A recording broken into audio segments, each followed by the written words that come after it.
इस वीडियो में हम ORB स्कैल्पिंग स्ट्रैटेजी को डिटेल में सीखेंगे और इसको हम 5 मिनट्स और 15 मिनट्स टाइम फ्रेम्स पे यूज करेंगे, चाहे कोई स्टॉक हो, क्रिप्टो हो, फॉरेक्स हो या कमोडिटी हो। तो ये हर जगह यूज की जा सकती है, लेकिन हर जगह डिफरेंट टाइम फ्रेम रहेगा और हर जगह इंडियन टाइमिंग के हिसाब से मैं आपको टाइमर्स भी बता दूंगा कि कहाँ ट्रेड करना है। तो इस पूरे वीडियो में हम देखेंगे 5 मिनट्स ORB और 15 मिनट्स ORB कब यूज करना है और किन पेयर्स में यूज करना है, ORB को स्टॉक्स में कैसे यूज करे और इंडेक्स में कैसे यूज करे, ORB को फॉरेक्स, क्रिप्टो और कमोडिटी में कैसे यूज करे, और सबसे खतरनाक चीज जो आपको पता होनी चाहिए वो है timings of ORB Indian time के हिसाब से। तो सबसे पहले बात आती है कि इस ORB का मतलब क्या होता है। तो ORB की अगर हम बात करें तो इसका मतलब है ओपनिंग रेंज ब्रेकआउट। जो आपके पास स्टार्टिंग में एक रेंज बनती है या स्टार्टिंग के कोई कैंडल्स होते हैं तो उनकी रेंज के ब्रेकआउट्स हम देखते हैं, फिर उनको हम ट्रेड करते हैं। ORB स्कैल्पिंग स्ट्रैटेजी को समझने के लिए यहाँ पर आप कुछ चीजें ध्यान दें। जब मैं यहाँ पर स्टॉक मार्केट और इंडेक्सेस की बात करूंगा तो आपका जो ORB है यानी कि ओपनिंग रेंज ब्रेकआउट है, ये आपको 5 मिनट्स कैंडल पे मार्क करना है। अब इसको मार्क कैसे किया जाता है? जो मार्केट की पहली 5 मिनट की कैंडल होती है स्टॉक्स में या इंडेक्सेस में, आपको उसका एक हाई मार्क करना है और उसमें आपको लिखना है ORB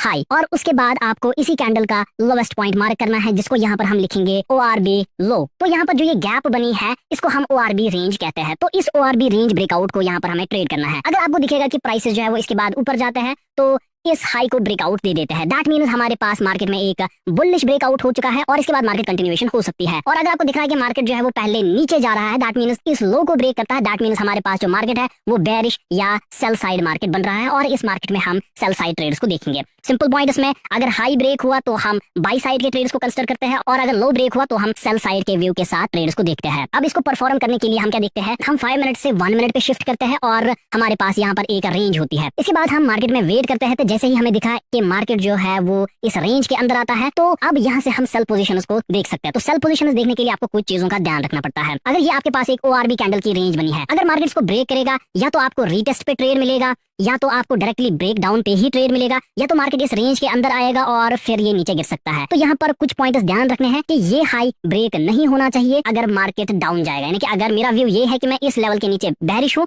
तो ये लेवल अगर डायरेक्टली ब्रेक होती है तो ये नीचे वाला व्यू हमारा इनवैलिड बन जाता है। अब अगर यहाँ पर एंट्री की हम बात करें तो जैसे ही आपको दिखे कि मेरे पास कोई फेयर वैल्यू गैप या और कोई सप्लाई जोन या लोअर हाई बन रहा है तो हम ट्रेड देख सकते हैं। जैसे कि हमारे इस केस में यहाँ पर हमें एक फेयर वैल्यू गैप देखने को मिला है, तो मार्केट जो है वो इस फेयर वैल्यू गैप के नीचे आ रहा है। दैट मीन्स हमारी एंट्री यहाँ पर बन जाएगी, इस हाई के ऊपर हमारा स्टॉप लॉस बन जाएगा और हमारा जो टारगेट होता है वो 1:2 या 1:3 के रेशियोज में होता है। तो जैसे ही यहाँ पर हमारे इस ट्रेड में एंट्री हुई उसके बाद मार्केट ने यहाँ पर हमारा TP हिट किया है। तो इस वक्त जो हमें